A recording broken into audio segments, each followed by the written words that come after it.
Welcome to another edition of the ASUN Gameday Podcast. I'm one of your co-hosts, Jordan Griffitt, joined again today by Mike DeVader and William Hall. Guys, we had action-packed last week for the ASUN Football League, and this was another week where they ended up above 500, 3-2 on the week. You had Kennesaw State on the bye, so obviously that didn't count toward the record. Wins with Central Arkansas, ASUN P, EKU. We'll get into a lot of that. But guys, so far, after looking at last week, we'll get into the results again. What were some of your main takeaways from ASUN football this week? I think one of my biggest takeaways was, I think it was one of the game within the game that I was focused on last week. It's just EKU.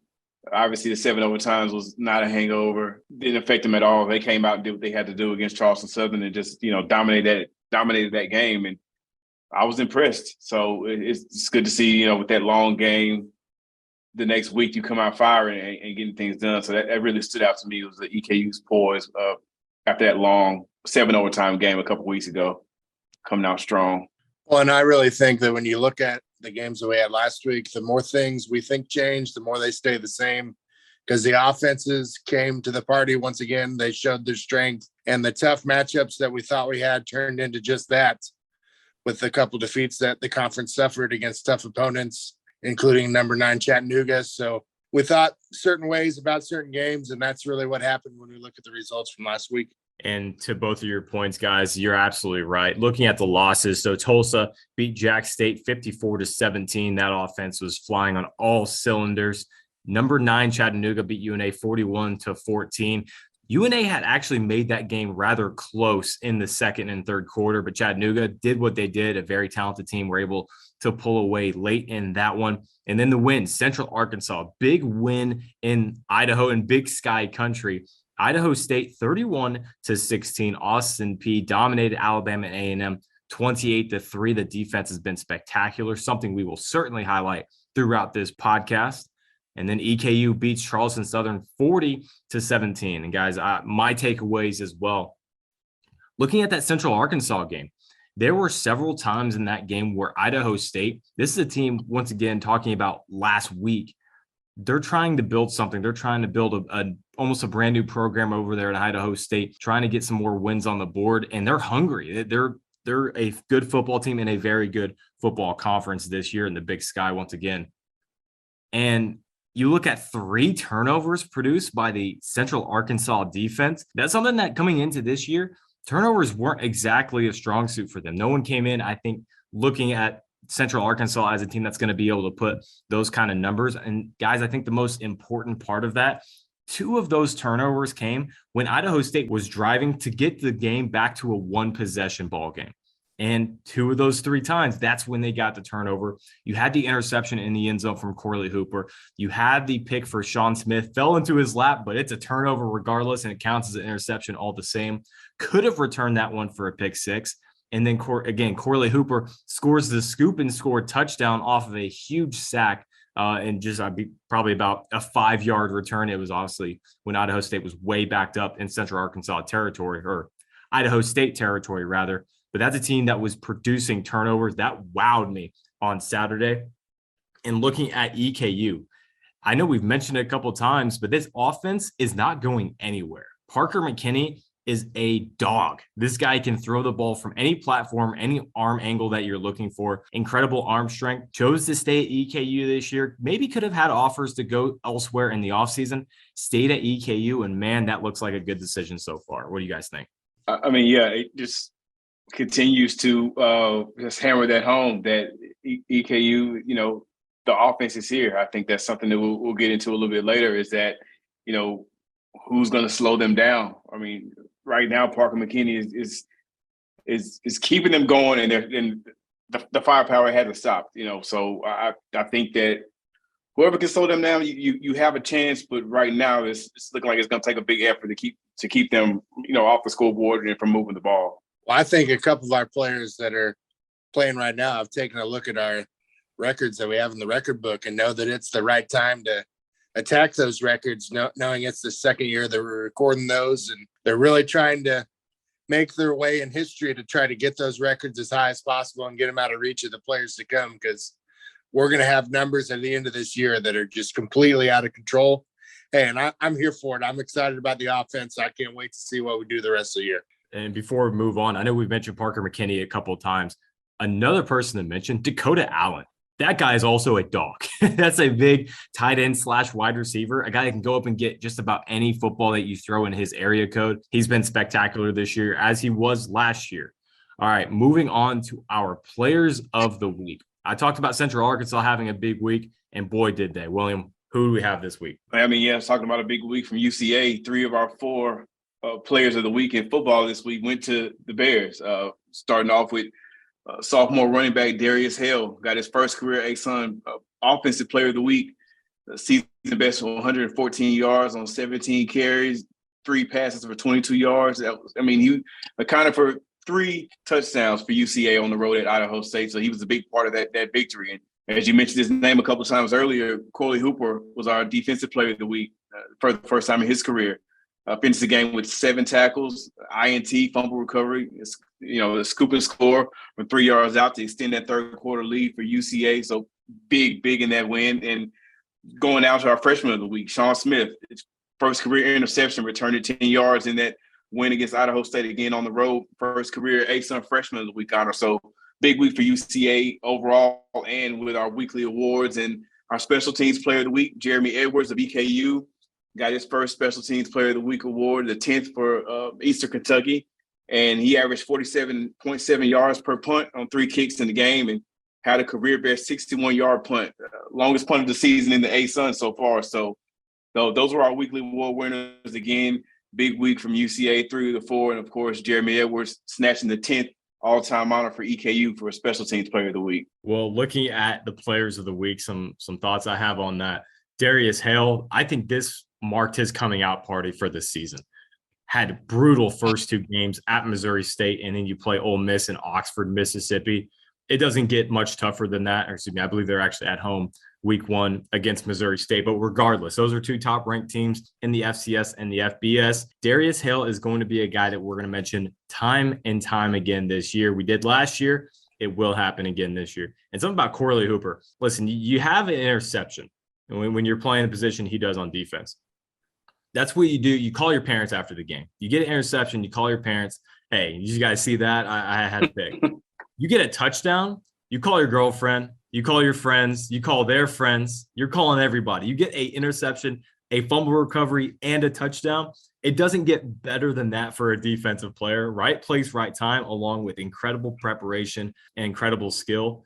That is A++ sort of performance for Corley Hooper. Yeah, I think that's what they call the big man on campus after a game like that. There's absolutely no doubt. No doubt. All right, guys, looking at our games coming up this week, enough about last week. We got a lot of impressive battles. These teams in the ASUN are facing a lot of tough competition every single week, but especially this week. Mike, we'll go to you first. What game stands out to you? All right, well, the game that I'm going to highlight looking ahead here on Saturday is Jacksonville State headed to Nichols. Try to see what Jacksonville State can do after that subpar performance on the road at Tulsa to drop to 3-1. They're going up against Nichols, who's 0-3. So on paper, it looks like a good matchup that they can potentially attack to try to get back on the right side of things. Nichols is having their home debut this Saturday here today, as the Colonels are in Louisiana looking for a win. But Nichols really hasn't looked good in their 0-3 start with their losses to South Alabama, Louisiana Monroe, and Southeast Missouri. These teams are set to play for the 16th time. Jacksonville State leads 9-6.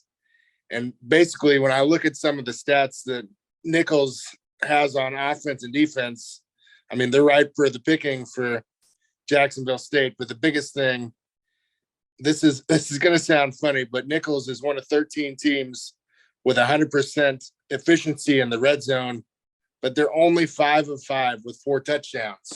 So basically, they've had a lot of struggles on offense trying to get anywhere near the red zone, but they are perfect when they get there. So one of the main things for Jacksonville State, keep them inside the 20s, because they're only averaging 256 yards a game, 109th in the country. Rushing offense is even worse at 118th in the nation at 61.3 yards per outing. So what can Jacksonville State do to really erase that memory of what happened last week? And I think this is perfect storm for the Gamecocks going to Nichols right now. Set them up for 0-4 on the season and try to really right the ship here on the season here in 2022 for Jacksonville State. Hey, Mike, and tell me if I'm wrong on this, but it feels like a team that is efficient in the red zone but doesn't get there feels like the fastest guy on the baseball team that hits 150. When you get on the base pass, they're able to steal bases, but they can just never quite get there. That kind of is what it feels like for Nichols.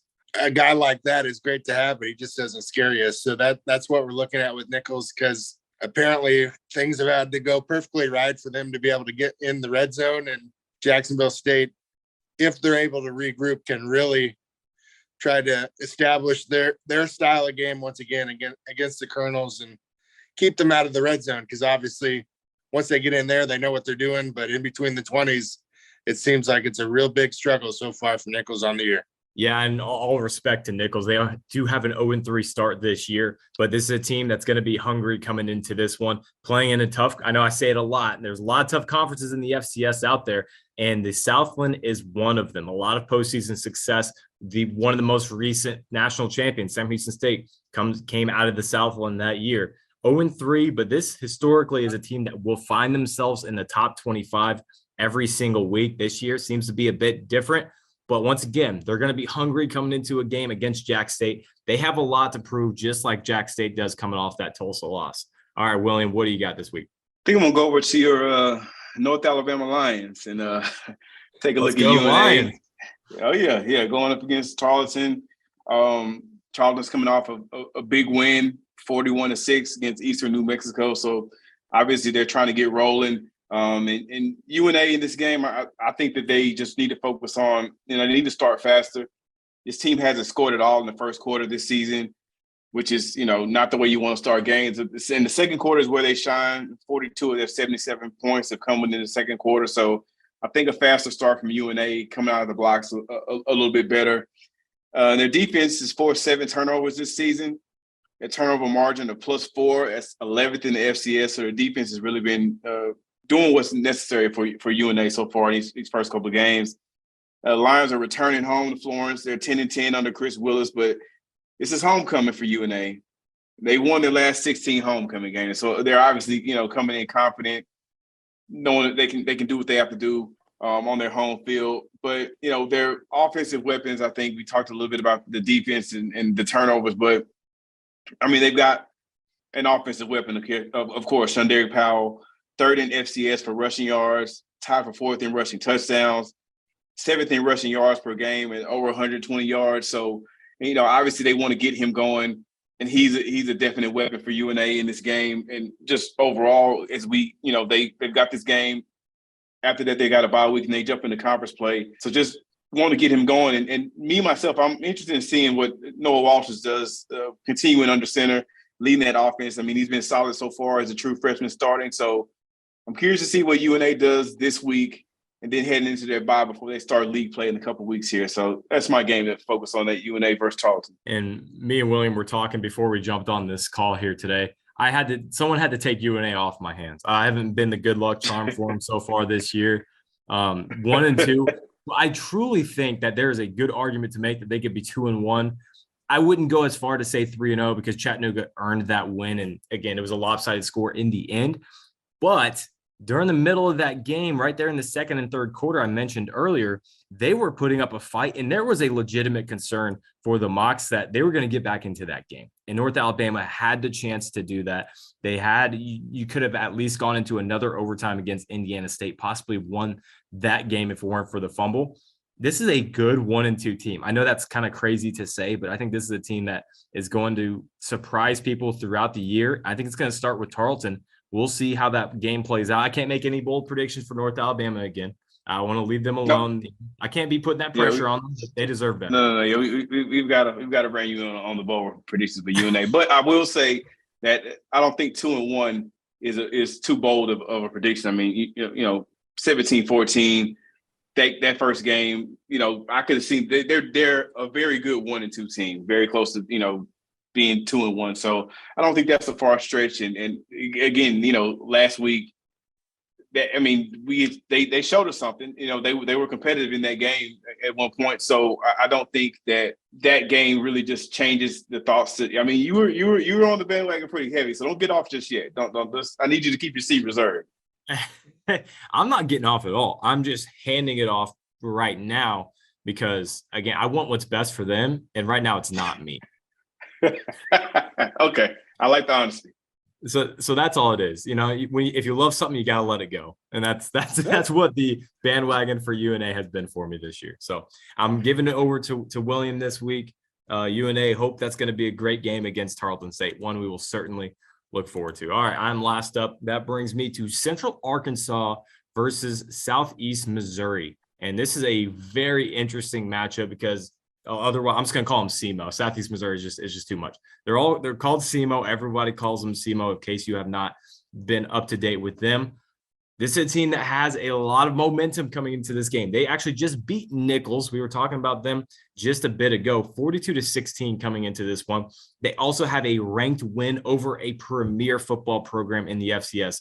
Number 17, Southern Illinois, week 2, they beat them 34-31. And guys, Southern Illinois just came off of, I'm trying to think of the win they just came off of, an FBS win just last week. So you're able to beat a team who then had a very big upset just a week later. That spells good news for SEMO and a tough matchup for Central Arkansas. But if they play anything like they did against Idaho State, I don't think that's going to be a problem. Coming into this game, it is split as down the middle as you could possibly have, guys. 7-7-1 record of both of these programs. But this is the first time that they're facing at the Division I level. They used to both be in D2, play in the same conference. Now they're battling it out to take the advantage. And who knows, this might be the last time they ever play at this juncture. So you could end up getting the all-time record and keeping it for a while. You look at the SEMO offense, it is blistering. Paxton DeLaurent, their quarterback, already with 863 yards, already with 8 touchdowns on the year. And he has a wide receiver that he loves to go to. His name is Johnny King, 4th in the nation in receptions per game with 8.3. That is his safety blanket. He averages around 80 yards per game of offense. The King I'm speaking of. Central Arkansas is going to have to bracket him. You're going to have to get that attention from the quarterback, but it's going to be tough to stop this air attack. Total offense, 392 yards per game for SEMO. 286 of those, the 16th in the nation, go through the air. They don't rush the ball a whole lot, only about 100 yards per game on the ground. Playing in the OVC this year, they're standing at 2-1. Their only loss was to an FBS program starting week 1, and that was Iowa State. If Central Arkansas can get another one of those big time turnovers that they did against Idaho State, I know this is kind of the same prediction I had against Jacksonville State last week, which certainly didn't work out my way. But if you flip that around, Central Arkansas has a big opportunity. The ball's going to be in the air a lot. A guy like Corley Hooper, we might hear his name called yet again for Central Arkansas. You're going to need a big game from Darius Hill. That's something that we have known the entire year. They're going to have to come into this game, SEMO that is, knowing that they have to stop the rush because Will McElvain is a guy that's going to hand it off to him and have no problem doing it. He can also throw it to him out of the backfield. 3 touchdowns for Darius Hill against Idaho State. So I'm very interested to see what the approach offensively is going to be for Central Arkansas. Are they going to commit to the run and give the ball to Darius Hill almost the entire game, or are you going to go to the air a little bit more? I'm interested to see. I don't really have a clue. I don't have that inkling, that intuition of where this game will go.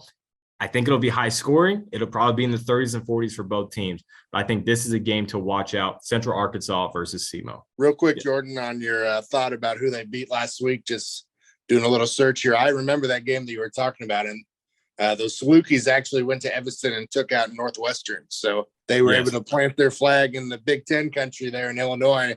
And you're talking about a signature win for a team like the Salukis. Absolutely. 100%. That should be on your radar. Now, I know football math doesn't technically work, but if you go down the line, that would mean that Central Arkansas beat Northwestern as well. Isn't that correct? Well, I was hoping that you would say that Southern Illinois would beat Nebraska, but that's another topic. But really, though, if you do the football math, you go down the line. Central Arkansas beats SEMO. SEMO beats Southern Illinois. Southern Illinois beat Northwestern. You know, that's a win. That's a Northwestern Big Ten win, just like that. It's like when those people create all these different formulas of this team beat that team beat that team, so that they can beat Alabama or play Alabama. That's pretty much what that is right there. I like where your head's at. Great job. All right, Mike, time for the standout stat. Can't wait to hear what you got. So this week for the standout stat, we're going to look at something completely opposite compared to last week. So last week, we looked at overall first downs for our teams. And today, we're going to take a look at what hurts people from getting those first downs as a team. And I'm pretty sure all of you know what this answer is, and that's penalties. You got to say it with a negative connotation, penalties. So far in 2022, ASUN teams have averaged 6.97 penalties per game. So that's the stat for today, 6.97 penalties per game on average for our ASUN teams. That would put them 71st in the country if they were their own team for 61.88 yards per game on average, which is 76th in the nation. So breaking that down a little bit more, our teams range from 2.5 penalties per game to 9.3. So Kennesaw State actually leads the nation as the least penalized team in the country at 2.5 penalties per contest, coming out to 17 yards a game, which is nothing at all. So that's great for Kennesaw State. But Firepower and Austin Peay also with penalties, 9.3 per contest. That's 114th in the country. So on average, 6.97, but I'm sure some of our teams within this range, especially Austin Peay, are going to work every day to try to prevent those penalties from climbing throughout the season, because if there's anything that could hurt you down the line when you're trying to get to a title, it's going to be penalties. A good stat there, Mike. And I agree with a lot of what you said. Austin Peay certainly going to have to clean some things up. But I also think that another aspect to it is, in mentally at least, Austin Peay can make those yards up a lot better than a team like Kennesaw State. Running the triple option, all of a sudden, if Kennesaw State gets a holding call, they go back 10 yards. Next thing you know, you're at 2nd and 14, and that's not where you want to be. So Austin Peay having the opportunity with a great offense so far this year to make up yards like that. And Austin Peay certainly going to have to clean some of those penalties. We'd like to see the number for the ASUN lowered throughout the weeks. But Austin Peay, a team we are certainly going to highlight. They are part of our game of the week here on the other side. Austin Peay versus Eastern Kentucky.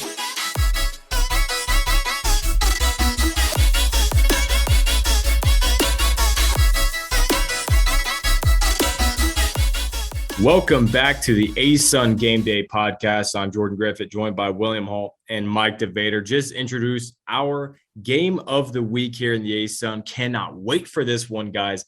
Austin Peay plays host to Eastern Kentucky. Lot on the line for both teams in this one. Both teams now in the rankings. Austin Peay can be as high as 23rd, EKU as high as 16. What do you guys look forward to the most in this matchup? Well, I'm looking forward to the first ever matchup between two ASUN teams who are ranked. I think that's exciting to have here in the inaugural season. Two teams ranked going at it, and two offenses is another thing I'm excited about. I mean, I want to know who's going to be, able to slow down the other one. I think they're going to be a lot of yards, a lot of points, and obviously a lot of scoring, and a lot of excitement for this game coming in, Austin Peay's homecoming. So that's what I'm looking forward to, just the energy.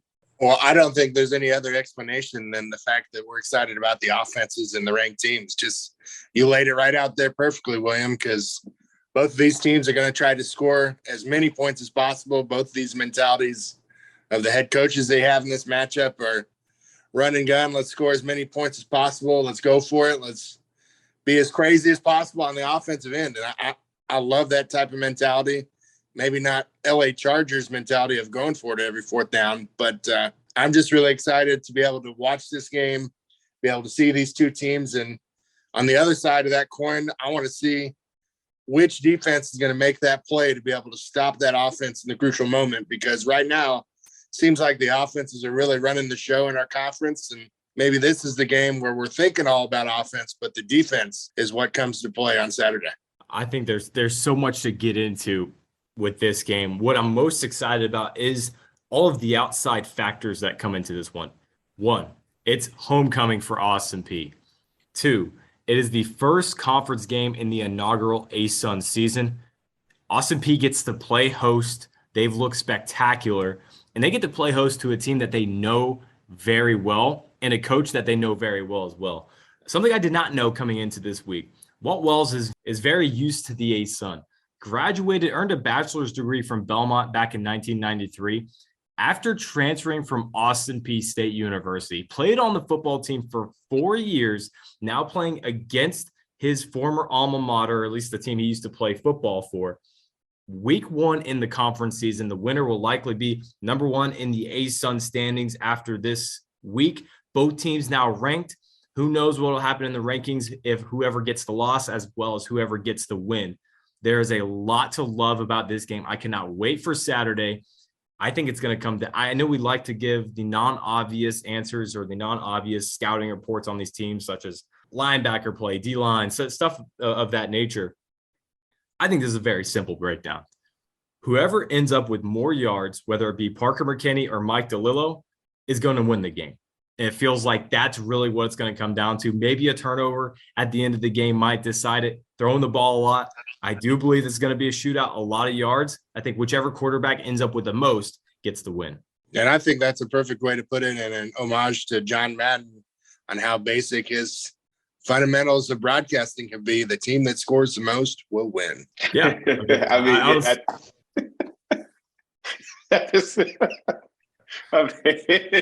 So adding on to what I talked about earlier, Austin Peay and EKU played in the same conference just a few years ago. EKU, they lead the series 46-7. And you better believe Austin Peay knows that that's exactly what the record is right now.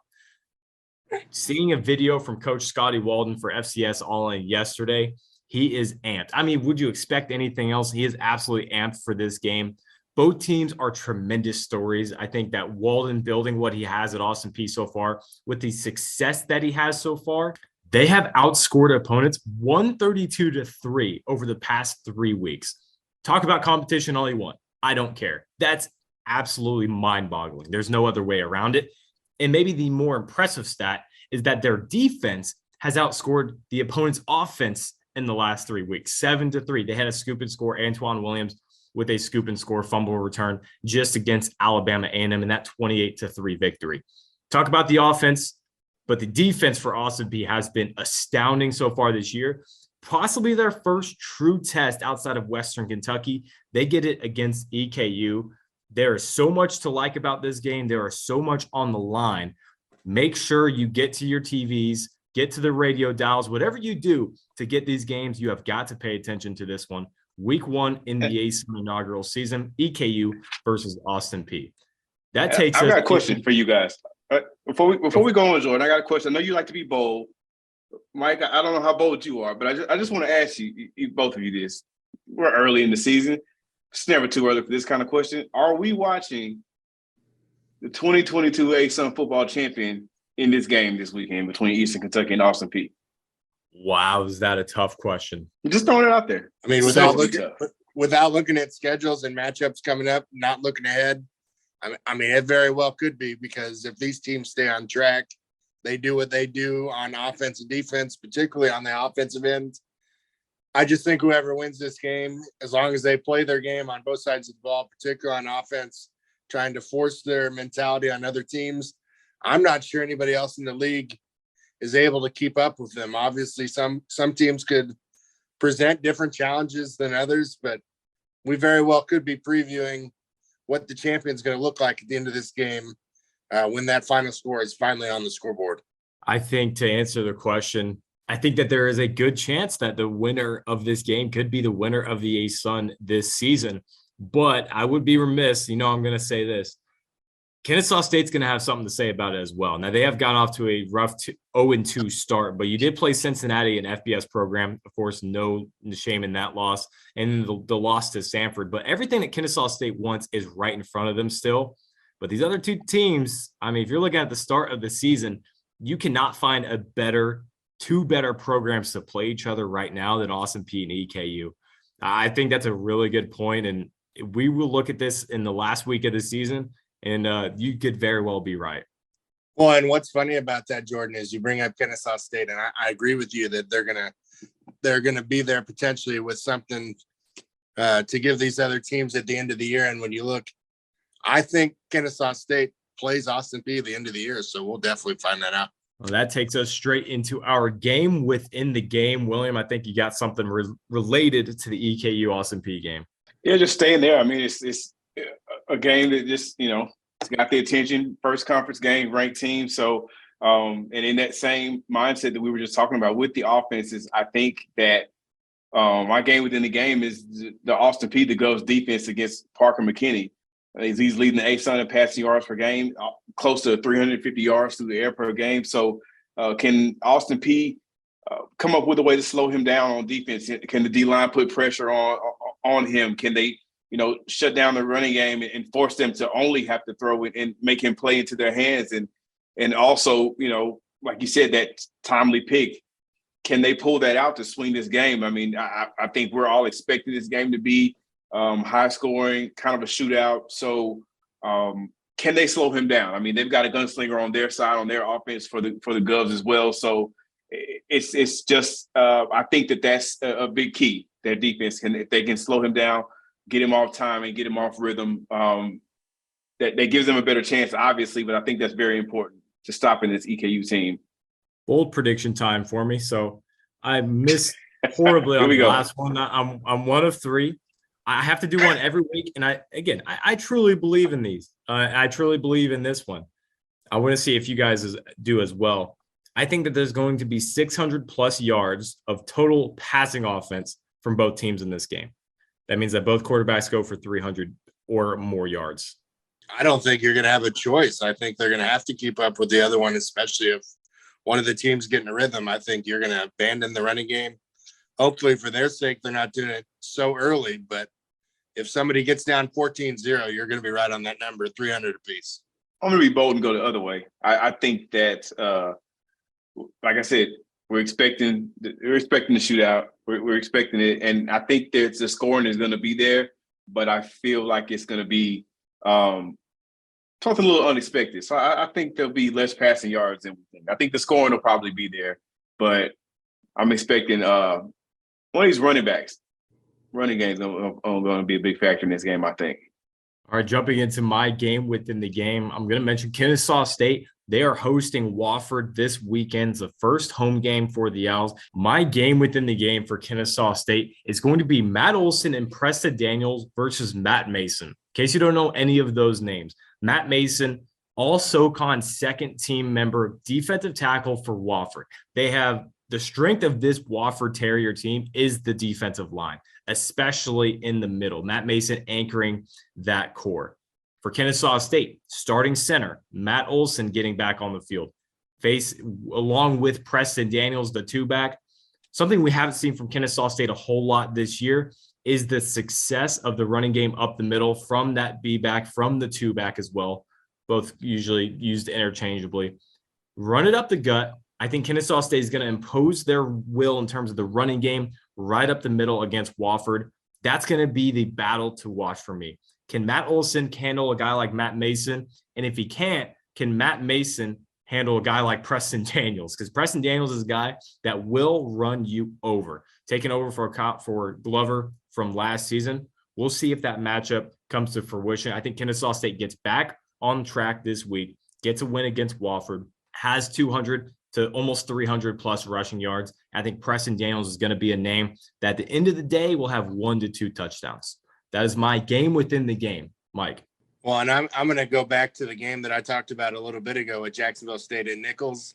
And I'm all about the mentality. Once again, I want to see, coming off of that embarrassing loss that Jacksonville State had, how do they respond to that eye-opening performance, the defeat that they suffered at Tulsa? Are they able to bounce back in a big way, or are they seeing an opponent in Nichols that's 0-3? And are they sleepwalking or starting off flat in that first half to kind of give the Colonels some momentum? I didn't really know this, and I don't know how many people know this that listen to our podcast, but these teams have been conference rivals twice. 1972 to 78 Gulf South Conference, and 96 to 2002. These teams also spent time together in the Southland, so they know each other. I know these players that are on the teams don't know each other, but don't give Nichols any type of momentum, any type of thought in their heads that they're able to stick around, because Nichols has won 6 straight home opening contests that they've had. So this would be number 7 for them. So despite everything that's in favor of Jacksonville State, they had a rough defensive performance. They were outscored 28-3 in the second quarter, 40-3 at halftime. So how can they flush that and move on to this next game and really take advantage of the Nichols matchup that they have today? All right, guys, enough football talk. What is going on around the ASUN, our ASUN preview with William? Yeah, I mean, we're here. Women's soccer straight into conference play, heading into their second week of it now. Men's soccer is deep into conference play, so our soccer teams are really jockeying for position. We're about a month out from the start of the women's soccer championship, a little bit longer for men's, but teams are really starting to, trying to put their stamp on who's going to make that postseason run this year. And volleyball, first weekend of conference play is here for the volleyball team. So we've got through a lot of non-conference play. A lot of teams were strong during the non-conference season, but now it's time for, on the volleyball side of things, all these matches matter. So it's about to get real exciting. Of course, we've got golf. We've got cross country. Is it officially fall yet? I mean, I feel like we've been in fall mode for a little bit longer than the official start of fall, but I think it's today. We're recording this here on Thursday, September 22nd. Jordan, it's September 22nd. It's fall. We're here, baby. We're here. It's September 22nd. I needed you to say it. It's September 22nd. Let's get serious. No, truly, the first day of fall for conference workers is the first event. We've been in fall for a while, just like you said. Yeah. I mean, everybody else is just catching up to us. All right, guys, it's time. It's trivia time. You know what is up. What a crazy week we had last week. William went up 3-1 against Mike, and man, that's a huge lead to take in a game like this. I'm still scoreless in case anyone's wondering out there. Got a great one. Not a good one. I got a great one for you this week. You guys ready? Let's hear it. Absolutely. All right. Now, this one is actually sports related again. I know again, it's not necessarily the theme I want to keep, but this is also courtesy from our coworker, Eric Hunt, avid watcher of the podcast, someone that tunes in on his television, week in and week out. So we got to show some love to Eric there. This came from Eric? This came from Eric. Okay. All right. Does that change anything for you? Yes. Yes, it does. All right. The trivia question this week. In 1980, the NCAA conducted their first co-ed sporting event. This also marked the first event in which women were able to participate. Was it A, rowing, B, rifle, C, skiing? Which sport in 1980 was the NCAA, or what was the first co-ed sport in 1980 that the NCAA conducted? Was it rowing, rifle, or skiing? When you say women could participate, you mean like together? So it was a co-ed sporting event, but it also marked the first sporting event that the NCAA conducted for women as well. All right. I have my answer. I can give you the exact definition because I want to keep out the sport. This became the first official NCAA championship in which women were allowed to compete. I'll rephrase it that way.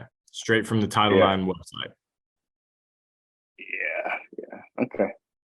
Again, I'll give the options: A, rowing, B, rifle, or C, skiing. A lot of silence. Mike, I'm gonna let you go first this week. I'm gonna let you go with your first mind. Well, now I don't have a choice to try to sandbag and tie William, whether I like it or not, just to stay 2 behind. So let's hope I make the right decision this time and actually listen to myself and what I'm thinking. So when I look at some of these and I think about all the areas of study that I've had throughout my career in sports information, I'm not going to talk about everything too long, but I'm just going to say that looking at some of the records that I've looked through in my past, I'm going to say B, rifle, and I'm going to end it there. And that's my final answer. Yeah, I mean, that's my answer. It has nothing to do with any of my history working. I got an off-the-wall reason why I picked it. Yeah. But B. Both going with rifle. Is my answer. Wow. Yeah. No reasons. I'll let you know my reasoning. No reasons. I'll let you know my reasoning. Huh? What was that? No reasoning at all. I have a reason. I just don't know if it's like appropriate to share. I'll share it. I'll share my reason, so you can laugh at it and be like, here's my reason. It's 1980 and, there's a different mindset going on in the world. In rowing and skiing, there's no way they're letting men and women compete against each other or something like that. It's too physical. Anybody can shoot a gun, though. The whole way I think it's not my mindset. I'm talking about 1980 NCAA. So I'm going there. It's their one track mind. They figured they could put men and women and give them guns and let them go for a gold medal. So that's why I'm going with rifle. Mike, you want to reveal any of your reasons? Well, I just remember seeing people asking for old records of rifling from like the 90s, and nobody knows where those are. And those are on pieces of paper somewhere that people have had in books for the last 15 years.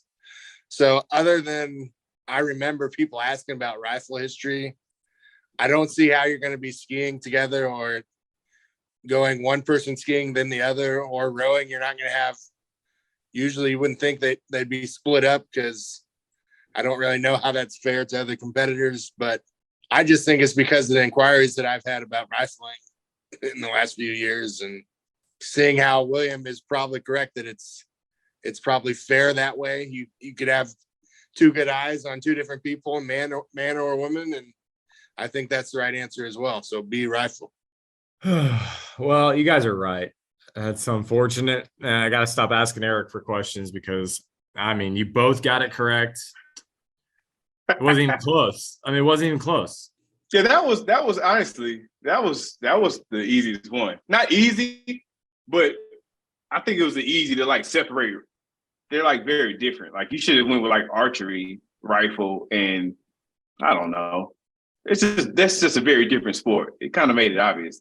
Well, all three of them are very weird sports. So I thought if you throw rifling in there, that would be the one that's too crazy to be true. But it's the question. It's the idea that in 1980, what would they allow men and women to do together? And I don't think that's what got it to me. It just was so off the wall that it stuck out. That could have been the one that you threw in and just throw us off, and it could have been like rifling and skiing were the two, but rowing and skiing, but that was my chance to jump. That was my chance to jump on the scoreboard, and man. Hey, I'll take a time because I had completely struggled since winning the first one, so I'm gonna celebrate like it's 1980 and earn a point right there. So I'm pumped up. Celebrate with your rifles and broadswords. Hey, Bellarmine might be our new mascot for that situation, because they got two swords in the emoji on Twitter. So who knows? All right, it's a perfect time to end this podcast. Unfortunately, on a big time L for me, but make sure to tune in. We have a lot of great games, a lot of great action around the ASUN Football League this weekend. I'm Jordan Griffitt, Mike DeVader, William Hall. Appreciate you guys joining the podcast for ASUN Game Day. We'll see you guys next week.